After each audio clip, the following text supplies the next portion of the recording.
कैसे हैं आप लोग। आशा करते हैं कि आप लोग मस्त हो गए। और शायद लाइट ओपन नहीं है, लाइट इसकी फोकस लाइट ऑन कर लेते हैं। ठीक है, I think everything is going fine. तो देखिए ऐसा है, हम लोगों ने 10th क्लास के लिए ट्रिग्नोमेट्री का पहला लेक्चर बनाया, ठीक है। तो अब क्या है, आज हम ट्रिग्नोमेट्री का सेकंड लेक्चर बनाएंगे, ठीक है। तो पहले लेक्चर में हमने क्या पढ़ा ट्रिग्नोमेट्री में, ठीक है। इसको हल्का सा रिकॉल करते हैं, हल्का सा हम रिकॉल करते हैं। तो हमने सबसे पहले आपको बात बोली कि ट्रिग्नोमेट्री के कॉन्सेप्ट जो उठ के आए हैं वो राइट एंगल ट्रायंगल से उठ के आए हैं। जो आप ये बातें पढ़ते हो कि sine ratio, cosine ratio, tangent ratio, ये जो रेशियोस पढ़ते हो, क्योंकि इनका आगे से शब्द जुड़ा है रेशियो, तो इनकी कोई यूनिट नहीं होती। दूसरी बात हमने आपको कहा कि ये एक किसी भी राइट एंगल ट्रायंगल में साइन रेशियो का मतलब क्या है, ये है परपेंडिकुलर का रेशियो हाइपोटेन्यूज के रिस्पेक्ट में। इस तरीके की बातें करी ना, तो उसको हम रिकॉल कर लेते हैं, ठीक है। तो हमने कहा था साइन और सम एंगल, कोई भी एंगल का उसको एज्यूम कर लेते हैं। साइन थीटा कितना है, अगर बाय द वे थीटा यहां पर है, ठीक है। A B C right angle triangle है, कहां पर राइट एंगल है इसका, बी वर्टेक्स है इसका बी, जहां पर राइट एंगल बना हुआ है। तो हमने कहा कि होगा क्या, साइन थीटा क्या होगा अगर हम यहां पर थीटा मान के चल रहे हैं, ठीक है। तो हमने कहा परपेंडिकुलर अपॉन हाइपोटेन्यूज। तो इस थीटा एंगल के लिए ए बी क्या है, बेस है, ए बी बेस, ठीक। और पहले वीडियो में देख लेना, मैंने सारी चीज क्लियर बताई हुई है। बेस हो गई, बीसी परपेंडिकुलर हो गई, perpendicular and AC is hypotenuse, ठीक है नहीं। तो साइन थीटा क्या होता है, परपेंडिकुलर का रेशियो हाइपोटेन्यूज के रिस्पेक्ट में।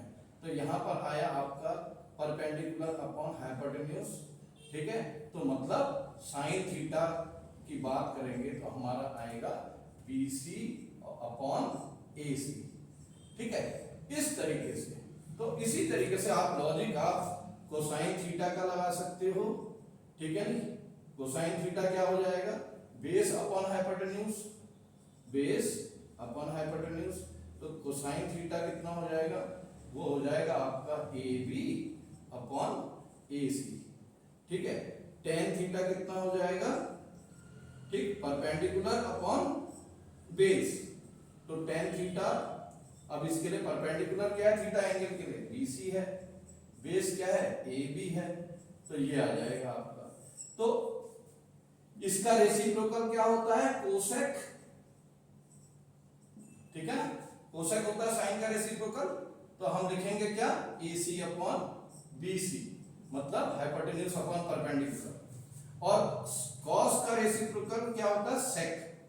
तो सेक थीटा कितना हो जाएगा, ए सी अपॉन ए बी। इसी तरीके से टेन का रेसिप्रोकल क्या होता है, कॉट, कॉटेंजेंट, मतलब कॉट थीटा कितना होगा, A B upon B C, मतलब बेस अपॉन परपेंडिकुलर। तो हमने कल आपको कहा था, कल वाले लेक्चर में बोला था कि आप ये याद रखिए, perpendicular upon hypotenuse, base upon hypotenuse, perpendicular upon base. अगर ऐसे चले तो साइन, इधर ऐसे चले ऊपर से नीचे तो कॉस, इधर ऊपर से नीचे चले तो टेन, ठीक है नहीं। उल्टा चले, नीचे से ऊपर को चले तो ये हो जाएगा कोसेक, नीचे से ऊपर इधर चले तो ये हो जाएगा सेक, नीचे से ऊपर इधर चले तो ये हो जाएगा कॉट, ठीक है। तो ये हमने आपको बताया था। अब आगे की बातें करते हैं। और हाँ, एक चीज और करी थी हमने आपसे कहा था sine 90 minus theta, cos theta, cos 90 minus theta. पहले वीडियो में जाइए और वहां से देख लीजिएगा, ठीक है। साइन थीटा और tan 90 minus theta, cot theta, cot 90 minus theta, सब एक्सप्लेन किया हुआ है बेटे, वहां कैसे आ रहा है, क्या आ रहा है। तो उस वीडियो में, पहली वीडियो में आप जाना, आपको दिख जाएगा। Cosec 90 minus theta sec theta sec 90 minus theta cosec theta.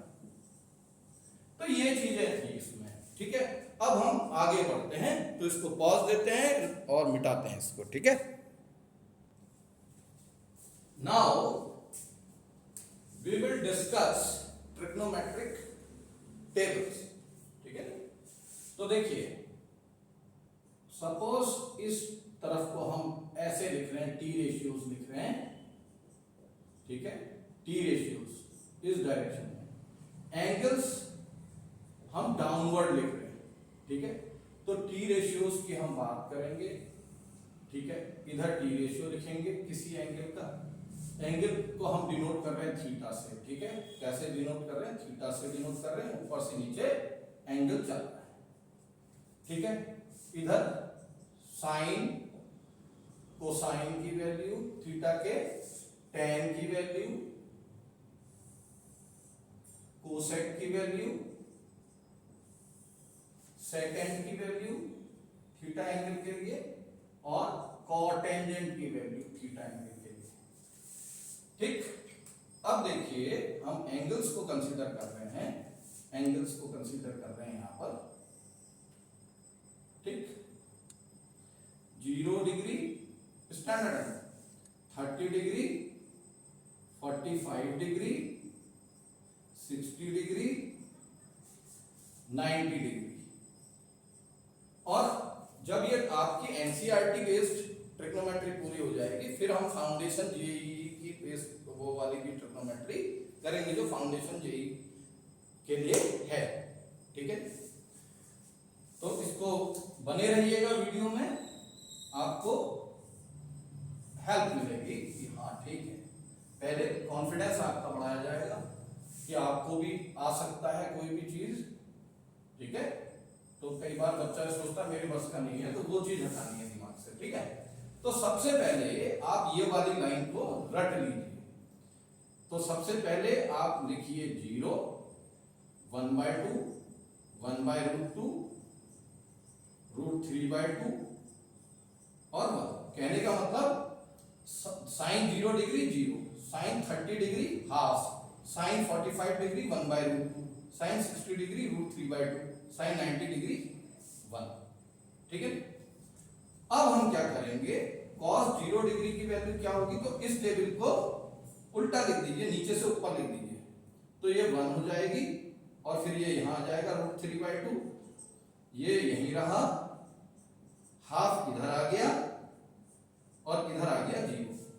इतनी बात समझ में आई होगी, ठीक है, इतनी बात समझ में आई होगी। अब tan के लिए हमने आपको क्या बोला था, किसी एंगल का tan क्या होता है, किसी एंगल का tan उसी एंगल के साइन रेशियो और उसी एंगल का कोसाइन रेशियो का रेशियो होता है, ठीक है नहीं। तो अगर हम बात करें tan 0 डिग्री, तो इसका मतलब sine 0 degree divided by cosine 0 degree. अब देखिए टेबल में साइन 0 डिग्री, तो साइन वाली लाइन पे पहले 0 के आगे वाली चीज देखिए, तो क्या लिखा है यहां पर, 0 लिखा है। तो इसका मतलब साइन 0 डिग्री की वैल्यू क्या होती है, 0। 0 डिग्री में कॉस वाले कॉलम जो है, कॉस का कॉलम जो है 0 डिग्री के सामने क्या लिखा है, कॉस वाले कॉलम में 1, तो कॉस 0 डिग्री की वैल्यू क्या होती है 1। तो इसका मतलब tan 0 डिग्री की वैल्यू क्या हुई, 0/1 मतलब 0, तो tan 0 आपका आया 0। तो आपने यहां पर लिख देना है, tan वाले कॉलम की पहली एंट्री आ गई 0। Similarly we can find out tan 30 degree, that is equal to sin 30 degree divided by cosine 30 degree. अब देखिए साइन वाले कॉलम में, देखिए साइन वाले कॉलम में 30 डिग्री वाली जो रो है, ये 30 डिग्री के सामने क्या लिखा है साइन वाले कॉलम में, हाफ।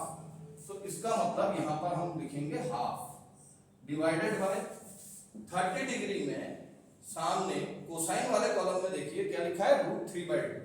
तो आपने लिखा √3/2, 2 से 2 कैंसिल कर दीजिए नीचे से नीचे, तो वैल्यू आई 1/√3। तो इसका मतलब tan 30 डिग्री मतलब tan के कॉलम में सेकेंड एंट्री क्या आई 30 डिग्री के सामने वाली 1/√3। ठीक है, इसी तरीके से tan 60 डिग्री क्या होगा, sin 60 degree divided by cosine 60 degree. तो tan 60 डिग्री की वैल्यू क्या आ गई, साइन के कॉलम में आप देखिए 60 डिग्री के सामने, ठीक है, 60 डिग्री के सामने क्या लिखा है √3/2। अब कोसाइन में क्या लिखा है 60 डिग्री के आगे वो लिखा है हाफ, तो नीचे से नीचे 2 कैंसिल हो गया, आया √3। क्या आया √3। तो tan में 60 डिग्री के आगे क्या वैल्यू आई √3। अब हम बात करते हैं 45 डिग्री, तो भाई ये इससे कैंसिल हो जाएगा, सेम नंबर है, ठीक है ना। तो tan 45 डिग्री मतलब sin 45 degree divided by cosine 45 degree, तो ये कैंसिल हो जाएंगे, क्या आएगा 1। यहां पर एंट्री क्या आएगी 1। इससे ये जो लिखा है इससे इसको डिवाइड करेंगे तो 1 आएगा। ठीक है, मतलब समझे नहीं समझे, ऐसे था ना, tan 45 degree is equal to sin 45 degree, ठीक, डिवाइडेड बाय कोसाइन 45 डिग्री। तो ये वैल्यू सेम है 1/√2 1/√2। ठीक है, कैंसिल आउट हुआ 1 आया, तो ऐसे आई। अब यहां पर देखते हैं, यहां बड़ा मजा आएगा, देखिए tan 90 डिग्री देखते हैं। ठीक है, फिर आपको आगे को धीरे धीरे जेई की तरफ को ले जाएंगे, धीरे धीरे खींचते हुए। tan 90 degree is equal to sin 90 degree divided by cosine 90 degree. तो tan 90 degree is equal to, देखिए sin 90 डिग्री में आगे क्या लिखा है, यहां पर साइन वाले कॉलम में 1 लिखा है, ठीक, तो हमने लिखा 1। कोसाइन 90 में, कोसाइन वाले कॉलम में देखिए 90 के सामने क्या लिखा है 0, तो आपने लिखा 0। अब देखिए 0 से डिविजिबिलिटी स्वीकार्य नहीं होती, ठीक है, एक्सेप्टेड नहीं है, तो हम क्या लिखेंगे नॉट डिफाइंड, नॉट डिफाइंड। ठीक है, तो हम लिखेंगे यहां पर नॉट डिफाइंड। 0 से आप भागा नहीं दे सकते किसी चीज को, 0 से डिफाइन मतलब डिवाइड नहीं कर सकते। ठीक है, अब देखिए, अब ये आसान है, इनको भरना आसान है। देखिए अब हम बात करते हैं इस कॉलम की, तो इस कॉलम का मतलब कोसेक वाले कॉलम का क्या हिसाब किताब बनेगा। हमने आपको बताया sine theta is equal to one by cosec theta. यहां से ही आप कह सकते हो cosec theta is equal to one by sine theta, ये चीज बोली ना हमने उस समय। तो आपका कोसेक थीटा की जो वैल्यू आई, अगर हम 0 लग दें यहां पर कोसेक 0 डिग्री, तो इसका मतलब होगा 1/साइन 0 डिग्री। अब साइन 0 डिग्री की वैल्यू 0 होती है, देखिए, ठीक है, तो केस फिर वही बन गया 1/0 वाला। तो अगेन हम यहां पर क्या लिखेंगे नॉट डिफाइंड। क्या लिखेंगे बेटे, नॉट डिफाइंड। इतनी बात आई। अब आती है बात साइन 30 डिग्री और कोसेक 30 डिग्री एक दूसरे के रेसिप्रोकल है। देखिए, तो कोसेक 30 डिग्री मतलब साइन 30 डिग्री वाली जगह पे जो चीज लिखी है उसका रेसिप्रोकल कर दो, तो 1/2 का रेसिप्रोकल क्या होगा 2। ऐसी कोसेक 45 मतलब साइन 45 का रेसिप्रोकल कर दो, तो इसका मतलब आएगा √2। ठीक है भाई, कोसेक 60 डिग्री मतलब यहां पर साइन में जो लिखा है 60 डिग्री के आगे उसका रेसिप्रोकल, तो 2/√3। इसको ऐसे लिखते हैं सी में ना, 2/√3। अब आया कोसेक 90, साइन के आगे क्या लिखा है 1, तो 1 का रेसिप्रोकल 1 ही हुआ, तो हमने लिखा 1। ठीक है, तो इसको मिटाते हैं बेटा, ये बोर्ड की जरूरत है, ठीक है, इसको मिटा देते हैं। अब हम बात करते हैं सेकंड रेशियो।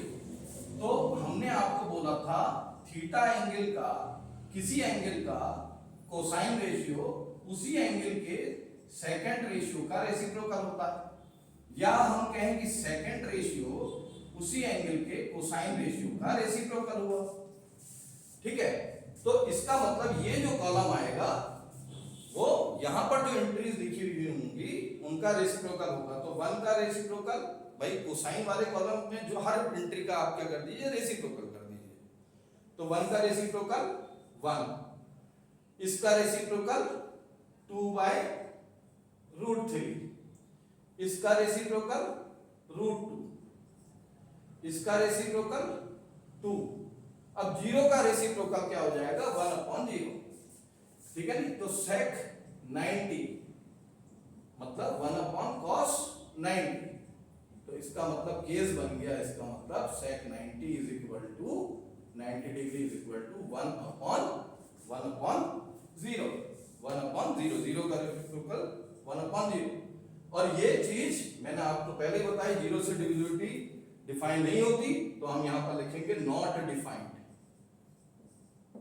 ठीक है भाई। अब मैंने आपको बताया था tan theta is equal to 1/cot theta, मतलब थीटा एंगल का tan थीटा एंगल के कोटेंजेंट रेशियो का रेसिप्रोकल होगा। ठीक, तो इसका मतलब यहां वाला जो कॉलम आएगा वो tan वाले कॉलम में जितनी भी एंट्रीज हैं हर एंट्री का आप रेसिप्रोकल कर दीजिए।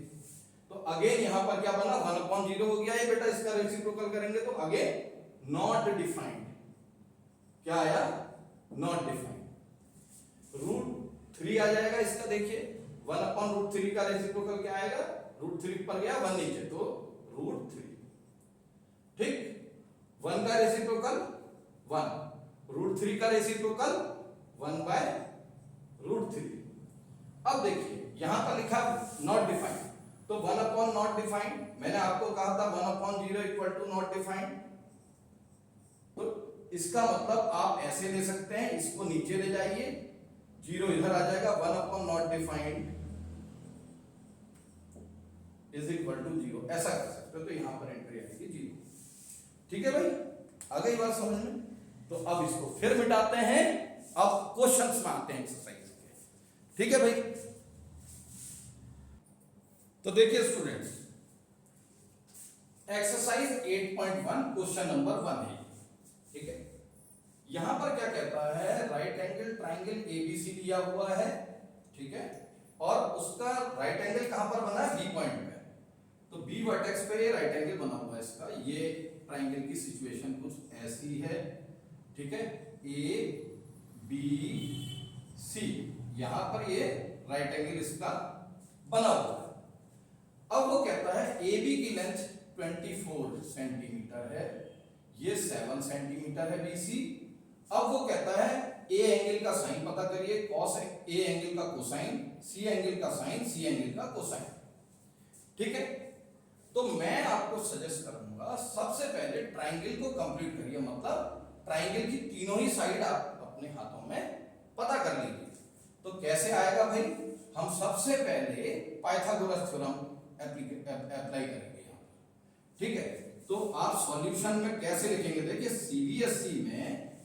सीबीएसई बोर्ड में स्टेप वाइज मार्किंग होती है। ठीक है, तो स्टेप वाइज मार्किंग के लिए टीचर्स के पास भी गाइडलाइन आती है कॉपी चेकिंग के लिए। तो कॉपी चेकिंग में उस समय बताया होगा, अगर बच्चे ने ऐसा ऐसा किया तो इतने नंबर दे देना, फिर इससे आगे ऐसा किया तो इतने नंबर। तो स्टेप वाइज होता है। तो सबसे पहले आप कैसे करेंगे करके, ये भी यहां पर मायने रखता है, पेपर को आप कैसे करेंगे। तो सबसे पहले आप क्या करेंगे, अप्लाइंग पाइथागोरस थ्योरम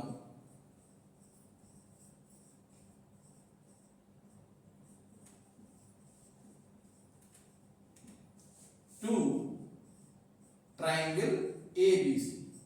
एबीसी में पाइथागोरस थ्योरम अप्लाई करेंगे तो क्या आएगा, एसी हमारा हाइपोटेन्यूज है। मैंने कहा था ना, जिस वर्टेक्स पे 90 डिग्री का एंगल बनता है उसके अपोजिट वाली साइड क्या होती है, हाइपोटेन्यूज। तो AC की वैल्यू कितनी आएगी, इस वाली साइड और इस वाली साइड का स्क्वायर का सम का रूट। तो AB का स्क्वायर करेंगे और BC का स्क्वायर करेंगे, इन दोनों स्क्वायर्स को ऐड करेंगे, फिर रूट हम ले लेंगे। ठीक है भाई, तो AC कैसे आएगा, AC। अब वैल्यू सब्स्टिट्यूशन के भी पॉइंट होते हैं CBSE में कि देखिए कि बच्चा किस तरीके से वैल्यू सब्स्टिट्यूट करा रहा है। कई बच्चे देखिए it is very much different from competition. ये कंपटीशन नहीं है, ये एग्जाम है। हर एक बोर्ड की अपनी एक नीड होती है कॉपी चेकिंग के लिए, ठीक है। किसी भी क्वेश्चन में एक नीड होती है, उसके थ्रू आप क्वेश्चन को आगे बढ़ाइए। तो यहाँ इंपॉर्टेंट ये नहीं है केवल कि आपको क्वेश्चन आता है या नहीं आता है, इंपॉर्टेंस ये भी रखता है कि क्वेश्चन को आप पेपर में मतलब कॉपी में किस तरीके से रिप्रेजेंट करते हैं। तो अब आप इसी फॉर्मूले में वैल्यू सब्स्टिट्यूट करके दिखाएंगे। तो आपकी AB क्या है भाई यहाँ पर 24, तो आप लिखेंगे 24 प्लस BC की वैल्यू कितनी है 7, ठीक है। ये वैल्यू सब्स्टिट्यूशन हो गया। अब आप AC की वैल्यू को क्या लिखेंगे, तो आपको पता है 24 का स्क्वायर क्या होगा, नहीं तो निकाल लेना, ठीक है, वो निकालना आता होगा। तो ये 576 कितना होता है 576 प्लस ये होता है 49, 7 का स्क्वायर 49। तो हमारे पास AC की जो वैल्यू आएगी वो कितनी आएगी, तो AC की वैल्यू 6 प्लस 9 15, ये आपका हो गया 8 प्लस 4 12 और 5 1 6 हुआ इसका स्क्वायर। तो AC इज इक्वल टू आपका आया 25 सेंटीमीटर। तो अब आपने अपना ट्राइंगल कंप्लीट कर दिया, ठीक। Now what you have AB equals to 24 centimetre, BC equals to 7 centimetre and AC equals to 25 centimetre. This is what you have, ठीक है। अब सबसे पहले देखिए इसने बातें A एंगल के लिए पूछी है, तो आप लिखेंगे फॉर एंगल A एंगल के लिए बेस क्या है। सबसे पहले बेस के बारे में बताएंगे, बेस क्या है। तो A एंगल को देखिए, हाइपोटेन्यूज को छोड़ करके कौन सी दूसरी साइड ने घेरा है, वो है AB। तो AB हो गई आपकी बेस, तो बेस क्या हो गई AB, ठीक है। परपेंडिकुलर क्या है, जब मैंने आपको बताया था बेस का डिसीजन आप कर लेते हैं उसके बाद आप परपेंडिकुलर का डिसीजन करते हैं। तो वो साइड जो बेस के साथ 90 डिग्री का एंगल बना रही है वो है BC। तो A एंगल के लिए परपेंडिकुलर हो गया BC। हाइपोटेन्यूज तो वही रहना है, हाइपोटेन्यूज बदलेगा नहीं, तो हाइपोटेन्यूज कितना है आपका, ये है AC, ठीक। तो अब हमें दो रेशियो चाहिए। देखिए पार्ट फर्स्ट में क्या चाहिए, दो रेशियो। अब लगे हाथों आप क्या करिए, फॉर एंगल C भी आप निकाल दीजिए कि बेस क्या है, परपेंडिकुलर क्या है, ठीक है। तो बेस क्या है, तो C एंगल का बेस देखिए, C एंगल ये वाला है। हाइपोटेन्यूज को छोड़ करके कौन सी दूसरी साइड ने इसको इंक्लोज किया हुआ है, वो है BC। तो BC हो गई इसकी बेस। परपेंडिकुलर जितना 90 डिग्री का एंगल बेस के साथ जो साइड बनाएगी वो परपेंडिकुलर, तो यहां पर इसके लिए बेस है, परपेंडिकुलर है AB। हाइपोटेन्यूज है वही जो A एंगल के लिए था, AC, ठीक है। अब पहला पार्ट सॉल्विंग हो रही है, पहले पार्ट, ठीक है। साइन A, अब आप डायरेक्ट नहीं लिखिएगा कुछ भी, sine A is equal to क्या होता है, परपेंडिकुलर अपॉन हाइपोटेन्यूज, इसी को तो साइन बोलते हैं। तो आपने लिखा परपेंडिकुलर, मतलब A एंगल का परपेंडिकुलर क्या है BC upon hypotenuse that is AC। सबसे पहले ये लिखना भाई। अब आया sine A is equal to BC की वैल्यू लिख दीजिए, वो है 7 सेंटीमीटर अपॉन AC की वैल्यू लिखिए, वो है 25 सेंटीमीटर। सेंटीमीटर से सेंटीमीटर कट, आपके पास साइन A की वैल्यू आ गई 7/25, ठीक है भाई, इतना। Similarly cosine A that is base upon hypotenuse, तो A एंगल के लिए बेस क्या है AB, हाइपोटेन्यूज AC। तो कोसाइन A क्या आ गया आपके पास, AB की वैल्यू है 24 सेंटीमीटर AC की वैल्यू है 25 सेंटीमीटर, सेंटीमीटर से centimetre cut, you have cosine A is equal to 24 by 25. This is what part 1 have the answer like. ठीक है. Second we have sin C. C angle का sign, अब logic तो वही लगेगा ना, परपेंडिकुलर अपॉन हाइपोटेन्यूज, तो C एंगल के लिए परपेंडिकुलर क्या है? AB, हाइपोटेन्यूज क्या है? AC, तो C एंगल का साइन की वैल्यू आई, AB की वैल्यू है आपकी 24 सेंटीमीटर और AC की वैल्यू है 25 सेंटीमीटर, तो काट दो, तो साइन C की वैल्यू आ गई आपकी 24 बाय 25। ऐसे ही आप कोसाइन C भी निकाल लेंगे। कोसाइन C लॉजिक वही है, बेस अपॉन हाइपोटेन्यूज, तो बेस है BC, ठीक, हाइपोटेन्यूज है AC, तो कोसाइन C की वैल्यू BC की वैल्यू है 7 सेंटीमीटर, AC की वैल्यू है 25 सेंटीमीटर, कट किया, cosine C is equal to 7 by 25। कितनी बात आई? अब यहां पर देखिए साइन A की वैल्यू और कोसाइन C की वैल्यू बराबर है। यहां पर C का नाम A के रिस्पेक्ट में क्या है? 90 माइनस A है, चेकिंग भी करा दे रहा हूं मैं आपको। तो sine A cosine 90 minus A, देखिए साइन A की वैल्यू कॉस C के बराबर, चेकिंग भी हो गई, सही है। ऐसी कॉस A की वैल्यू साइन C के बराबर है।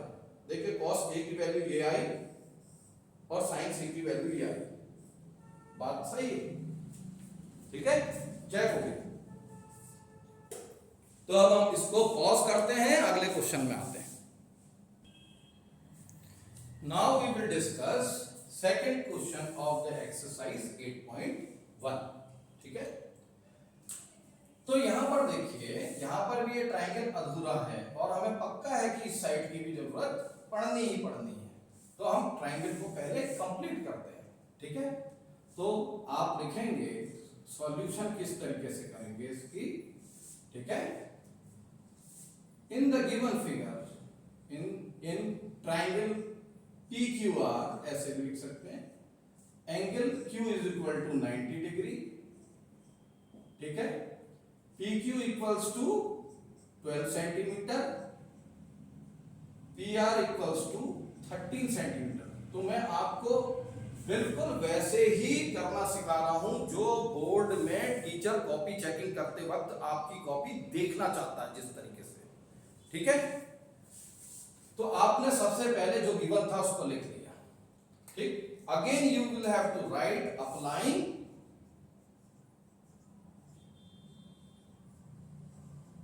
पाइथागोरस थ्योरम,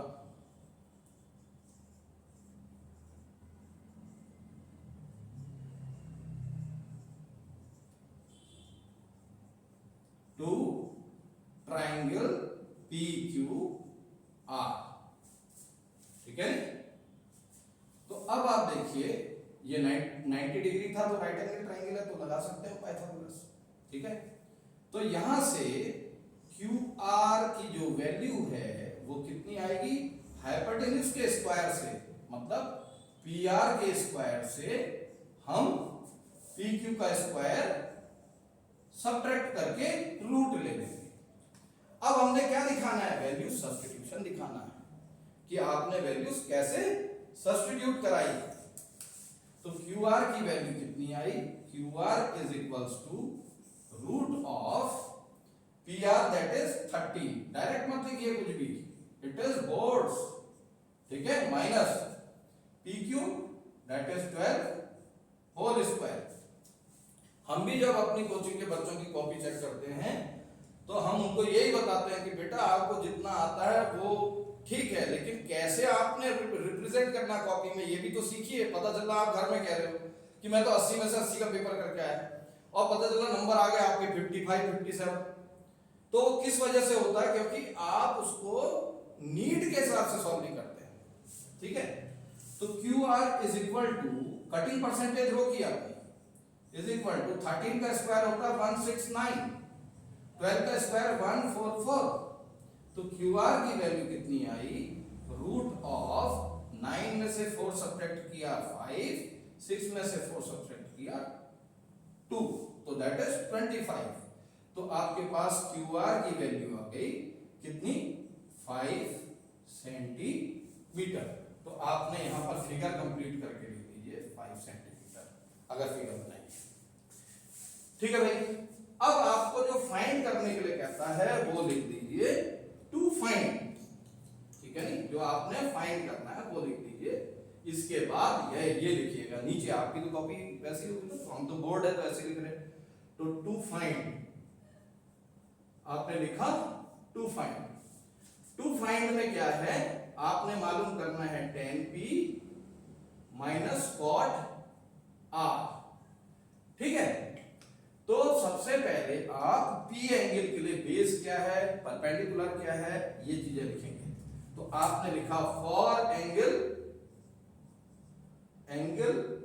P के लिए व्हाट इज बेस? सबसे पहले बेस की बात करेंगे कि बेस क्या है भाई इसके एंगल के लिए। तो P एंगल को किसने घेरा है हाइपोटेन्यूज के साथ? PQ ने घेरा है भाई P एंगल को, तो बेस हो गई PQ। परपेंडिकुलर जो साइड बेस के साथ 90 डिग्री का एंगल बनाती है, तो बेस P एंगल के लिए थी PQ, QR ने 90 डिग्री का एंगल बनाया PQ के साथ, तो QR क्या है? परपेंडिकुलर। हाइपोटेन्यूज तो 90 डिग्री के अपोजिट वाली साइड होती है, वो PR है। तो अब आप यहां पर से लगे हाथों tan P निकाल लीजिए। क्या निकालिए? tan P निकालिए। तो tan P है आपका tan P। तो क्या लॉजिक लगेगा? Perpendicular upon base. तो परपेंडिकुलर है QR, बेस है PQ, तो आप कहेंगे tan P is equal to QR की value that is 5 centimetre, PQ की वैल्यू दैट इज 12 सेंटीमीटर, ठीक है भाई। सेंटीमीटर से सेंटीमीटर कट, तो tan P की वैल्यू आ गई आपकी 5/12, ठीक है। अब आप देखिए R एंगल का कोटेंजेंट रेशियो चाहिए, तो अब आप क्या करेंगे? फॉर एंगल R एंगल के लिए बात करेंगे, किसकी? बेस की। मैंने कहा ना हर एंगल के लिए सबसे पहले बेस का निर्धारण करिए। तो बेस क्या है? बेस है आपकी क्या चीज? R एंगल को किसने घेरा है हाइपोटेन्यूज के साथ? QR साइड में, तो QR हो गई इसकी बेस। परपेंडिकुलर हो गया आपका बेस के साथ जो 90 डिग्री का एंगल बनाएगी, तो वो है PQ। तो PQ इज परपेंडिकुलर, हाइपोटेन्यूज तो वही है दोनों एंगल के लिए, PR। अब cot R, ठीक है नहीं, तो क्या होगा? लॉजिक वही है, tan के लिए परपेंडिकुलर अपॉन बेस, तो cot के लिए बेस अपॉन परपेंडिकुलर। तो बेस क्या है? QR, परपेंडिकुलर क्या है? PQ। तो this is base upon perpendicular cot, ठीक है। तो cot R की वैल्यू क्या आई? QR की वैल्यू है आपकी 5 सेंटीमीटर, PQ की वैल्यू है आपकी 12 सेंटीमीटर, ठीक है भाई। तो आपके पास सेंटीमीटर से सेंटीमीटर कट हुआ, तो cot R is equal to 5/12, ठीक है भाई। अब इसमें जो फाइंड करना था उसमें आप वैल्यूज सब्स्टिट्यूट करा दीजिए। तो इसका मतलब therefore tan P minus cot R implies 5/12 minus 5/12, that is 0। सो आप लिखेंगे लास्ट में, लिखिए आंसर 0। तब नंबर मिलते हैं। अब इसमें वो टीचर एक नंबर भी नहीं काटेगा, नहीं तो आप घर में क्या कहते हो, अरे मैंने तो पूरा पेपर किया, मैंने तो पूरा पेपर किया, मेरे नंबर आएंगे, ऐसा ऐसा। लास्ट में जब रिजल्ट आता है तो आप देखते हो कि आपका थ्योरेटिकल पोर्शन जो मैथमेटिक्स का था उसमें नंबर आपके साथ के नहीं होते। ठीक है, तो इस तरीके से सॉल्विंग होती है बोर्ड में, क्योंकि ये कंपटीशन नहीं है जिसमें आपको टिक मार्क मानने हैं, वहां तो चल जाता है, लेकिन जब डिस्क्रिप्टिव होता है पेपर तो उसमें ये भी देखा जाता है कि कॉपी में क्वेश्चन किस तरीके से बच्चा कर रहा है। ठीक है, तो पॉज लेते हैं। अब है एक्सरसाइज 8.1 का थर्ड क्वेश्चन। तो यहां पर ये कहता है साइन ए, मतलब ए एंगल के साइन की वैल्यू अगर 3/4 है तो उसी एंगल का आप कोसाइन रेशियो पता करिए और टेंजेंट रेशियो पता करिए। ठीक है, इस क्वेश्चन को करने के दो मेथड्स तो हैं ही हैं। ठीक है, ये तो मान के चलिए आप। एक मेथड होता है आइडेंटिटीज के, ट्रिग्नोमेट्रिकल आइडेंटिटीज के थ्रू भी ये सॉल्व हो सकता है आराम से, और भी आसानी से सॉल्व होगा। लेकिन क्योंकि अभी हमने ट्रिग्नोमेट्रिकल आइडेंटिटीज में आए नहीं है तो हम राइट एंगल ट्राइंगल एज्यूम करके हम इस क्वेश्चन को करेंगे। तो हमने सबसे पहले क्या करना है, यहां पर लिखना है let us consider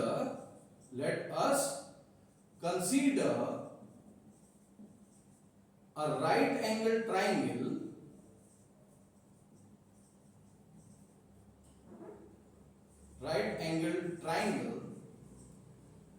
a B C. जो नाम है ना उसको तो लेना ही लेना है, और जो नाम यहां पर इन्वॉल्व है एंगल का, उसमें 90 डिग्री का एंगल मत बना देना उस पॉइंट पे। ठीक है, तो देखिए हमने अब ट्राइंगल बनाया है यहां पर।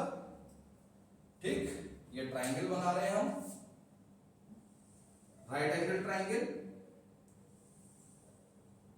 ठीक है, ये ए पॉइंट कह दिया हमने, इसको कह दिया ए पॉइंट, इसको कह दिया बी पॉइंट, इसको कह दिया इसका सी। तो ए वर्टेक्स, बी वर्टेक्स, सी वर्टेक्स, वर्टेक्स बी पे 90 डिग्री का एंगल बना है। इतनी बात आई होगी। ठीक है, अब इस राइट एंगल ट्राइंगल में ए एंगल के लिए देखिए, for angle A, therefore for angle A angle के लिए सबसे पहले बेस क्या है भाई, बेस क्या है? तो ए एंगल को किसने घेरा है हाइपोटेन्यूज के साथ? ए बी ने, तो that is A B will be the base. Perpendicular क्या है ए एंगल के लिए? ए बी साइड के साथ दूसरी कौन सी साइड 90 डिग्री का एंगल बना रही? That is B C. ठीक है, तो B C is perpendicular. Hypotenuse, hypotenuse तो 90 डिग्री के अपोजिट वाली साइड होती है, दैट इज ए सी। तो ए एंगल के लिए ये चीजें हैं। अब गिवन क्या है देखिए, गिवन है sine A is equal to 3/4। और आप जानते हैं किसी एंगल का, सपोज कोई एंगल एक्स है, उसका साइन क्या होता है, उसका साइन रेशियो क्या होता है? परपेंडिकुलर और हाइपोटेन्यूज का रेशियो हाइपोटेन्यूज के रिस्पेक्ट में ये होता है ना। तो x की जगह यहां पर a है, तो परपेंडिकुलर तीन, ऊपर वाला परपेंडिकुलर, नीचे वाला हाइपोटेन्यूज। तो आपने क्या किया, परपेंडिकुलर क्या था यहां पर? BC। तो BC की जगह में आपने लिखा 3, ठीक है, और हाइपोटेन्यूज की जगह लिखा आपने 4। अब एक चीज और बताता हूं, क्योंकि ये रेशियो है ना, दिस इज रेशियो, तो हम मान के चलेंगे कि ऊपर वाले और नीचे वाले में से कोई एक कॉमन नंबर कट हो गया, जिसको हम k कह रहे हैं। कर लेना, अगर नहीं भी करोगे तो आंसर तो आना ही आना है, सेम आएगा, ऐसा कुछ नहीं, लेकिन कर लेना, ठीक दिखेगा, ऐसा लगेगा हाँ इसको कॉन्सेप्ट रेशियो का मालूम है। ठीक है, तो आपने लिख दिया यहां पर से दिस इंप्लाइज परपेंडिकुलर मतलब BC is equal to 3k and hypotenuse that is AC is equal to 4k। इतनी बात। अब ट्राइंगल को कंप्लीट करेंगे, ट्राइंगल को कंप्लीट करेंगे। Now applying Pythagoras theorem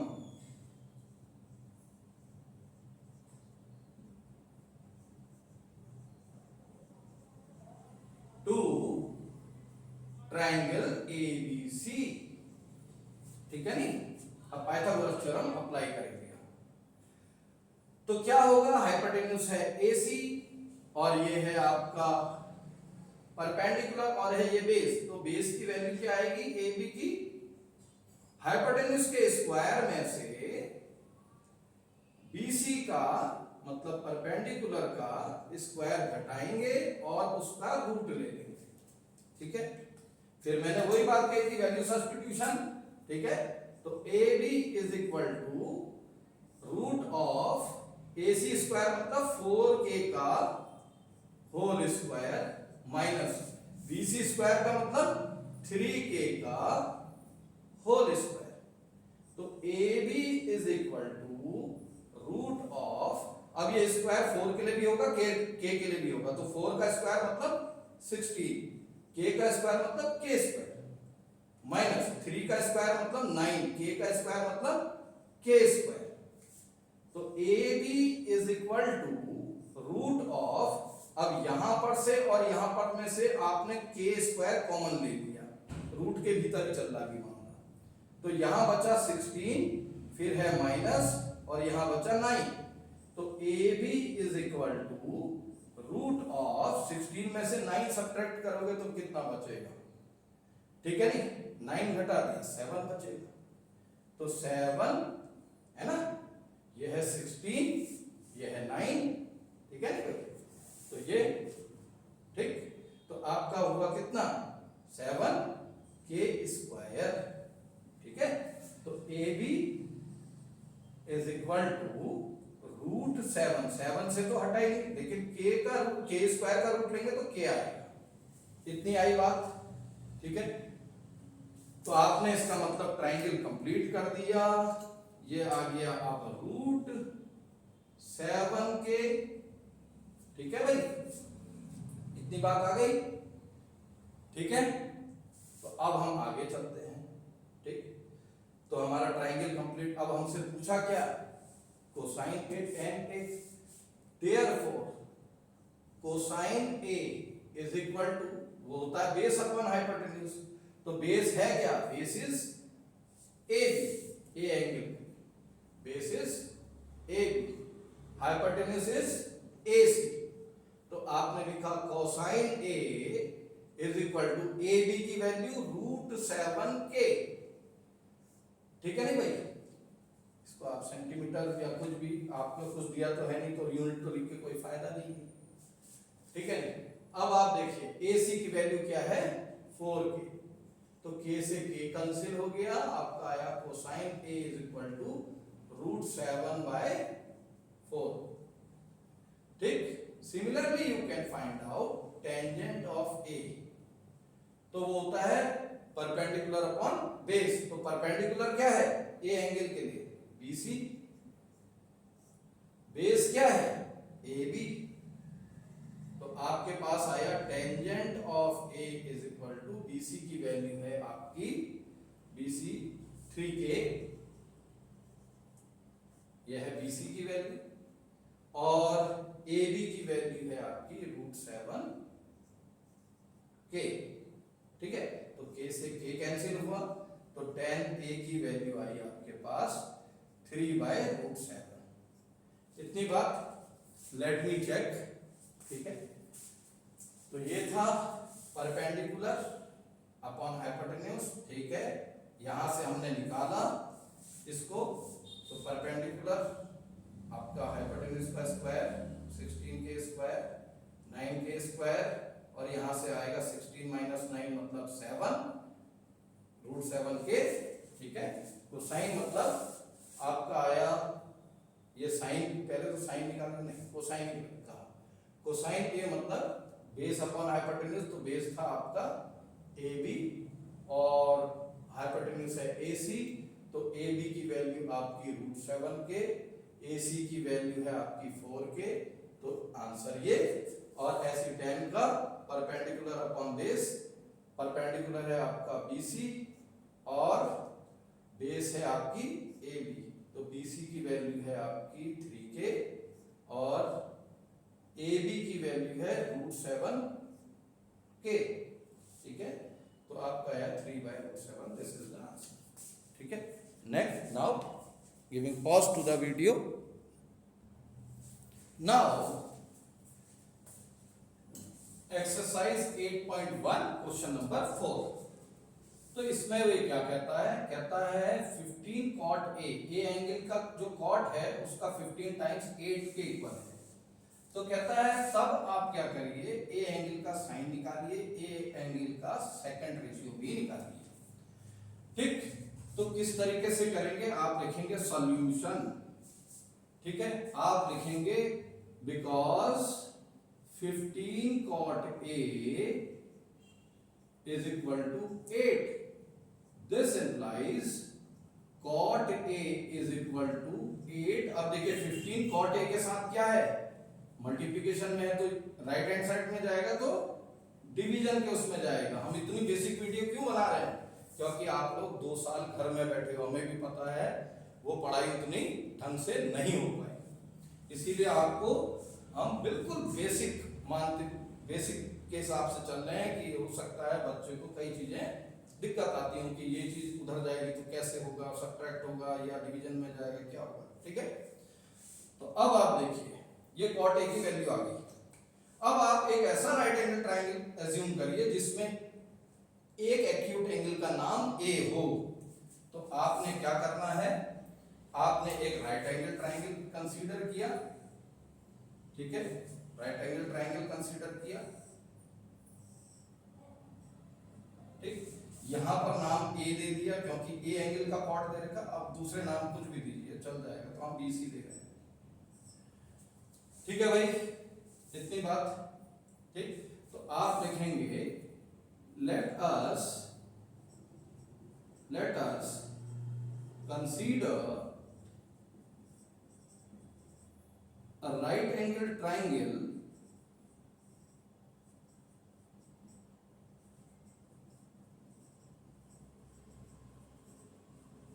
ABC। ठीक, ऐसे। अब देखिए यहां पर आपको सबसे पहले ए एंगल के लिए बेस क्या है, फॉर एंगल ए, इस एंगल के लिए वही बात, बेस के बारे में पता करिए, बेस क्या है, सबसे पहले बेस के बारे में पता करिए।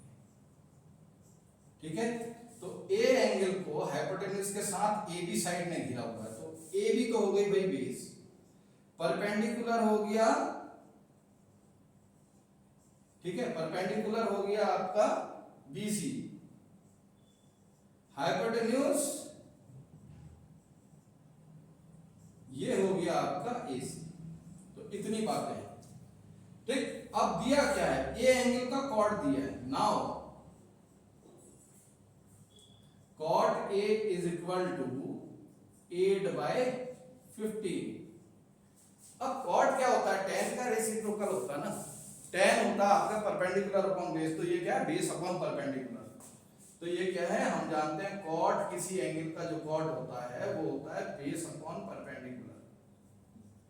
ठीक है भाई, तो इसका मतलब ऊपर वाला नंबर बेस वाली जगह पे लिख दीजिए, आप 8 लिखा, नीचे वाला नंबर आप परपेंडिकुलर की जगह में लिख दीजिए बेटे, तो इनमें आप K लगा दीजिए।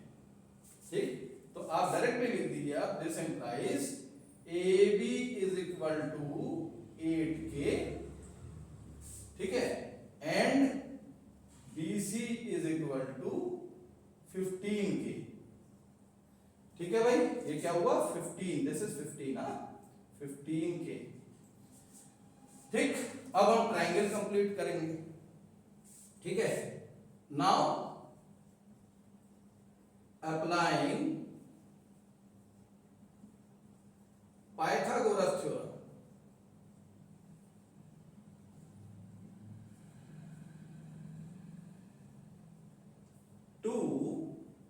ट्राइंगल ABC, ठीक है ना, राइट एंगल ट्राइंगल में हमने पाइथागोरस थ्योरम लगाई, तो हमारे पास AC की वैल्यू क्या होगी, AC हाइपोटेन्यूज है, तो वो कैसे मिलेगा, AB के स्क्वायर को BC के स्क्वायर के साथ जोड़ देंगे और जो आएगा उसका रूट ले लेंगे।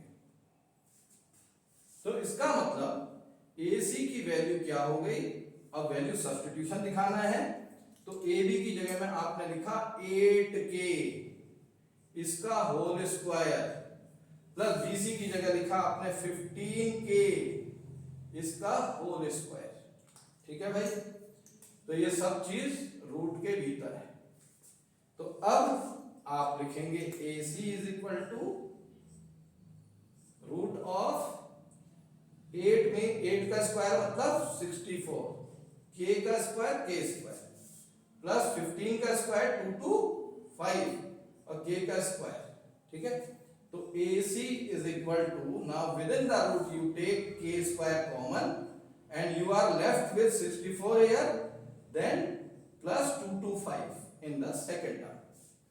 So AC is equal to root of 4 plus 5 that is 9, 2 plus 6 that is 8 और ये आपका 289 आया, ठीक है नहीं, तो आपका आया स्क्वायर। अब 289 किसका स्क्वायर रूट, भाई किसका स्क्वायर होता है, इसका स्क्वायर रूट क्या होगा, तो 17 होता है, कितना 17, और के स्क्वायर का अगर आप स्क्वायर रूट लेंगे तो एक पावर कम हो जाएगी, तो के आ जाएगा। तो ये अब आपका ट्राइंगल कंप्लीट हो गया, यहां पर लिख देते हैं 17K, ठीक है, ट्राइंगल कंप्लीट है। अब लॉजिक लगाइए साइन A, तो वो होता क्या है, perpendicular upon hypotenuse that is sine. तो परपेंडिकुलर क्या है, एक ए एंगल के लिए BC, हाइपोटेन्यूज क्या है AC, ठीक है। तो हम लिख देंगे sine A is equal to BC की value that is 15K, AC की value that is 17K, K cancel हुआ तो साइन A की वैल्यू आई आपकी 15/17, ठीक है। अब आता है सेकंड रेशियो, A का सेकंड रेशियो, कोसाइन रेशियो क्या होता है A का, बेस अपॉन हाइपोटेन्यूज, ये होता है कोसाइन रेशियो। तो अगर हम कहें सेक ऑफ A, तो वो आ जाएगा हाइपोटेन्यूज अपॉन बेस, तो सेक A क्या हो जाएगा, हाइपोटेन्यूज क्या है सेक के लिए, ए एंगल के लिए वो है AC, बेस क्या है AB, तो सेक A क्या हो गया AC अपॉन AB, तो सेक A, ठीक है नहीं, देखिए हाइपोटेन्यूज क्या था AC था, बेस क्या थी AB थी, ठीक। तो AC की वैल्यू कितनी है 17K, AB की वैल्यू कितनी है 8K, K से K कैंसिल आउट हुआ तो सेक A की जो वैल्यू आई वो आई आपके पास 17/8। तो ये आपके आंसर्स हैं, ये आप लास्ट में जब आपका क्वेश्चन हो जाता है हम आपको सजेस्ट करेंगे, हमेशा लिखिए, हमेशा लिखिए, आप लिखेंगे आंसर, ठीक है, आप लिखेंगे sine A is equal to 15/17 and sec A is equal to 17/8, तब पूरे नंबर मिलते हैं आपको। क्योंकि जब वो कॉपी चेक करता है ना, इतने ढेर सारे बंडल होते हैं, तो कॉपी चेक करने वक्त सबसे पहले उसने नंबर में गया, उसने कहा चौथे नंबर का क्वेश्चन है, ठीक है, फिर सीधे आंसर देखेगा आपका कितना आ रहा है, उसको मैच करेगा, फिर देखेगा वो कैसे कैसे सॉल्व करेंगे, क्या बच्चे ने, ठीक है, एक राइट एंगल ट्रायंगल बनाया है, ठीक है, उसका नाम दिया है, ठीक है, ये नाम है, फिर वो देखेगा यहाँ पर क्या क्या कहना चाह रहा है वो, फिर क्या देखेगा क्या चीज लगाई है, क्या पाइथागोरस लगाई है, ट्रायंगल कंप्लीशन दिखाया उसने, ट्रायंगल कंप्लीशन दिखा दिया, ठीक, तब वो देखेगा कि क्या चीज है, ठीक है नी। तो ऐसा करना आप लोग, तब पूरे नंबर आते हैं बेटे।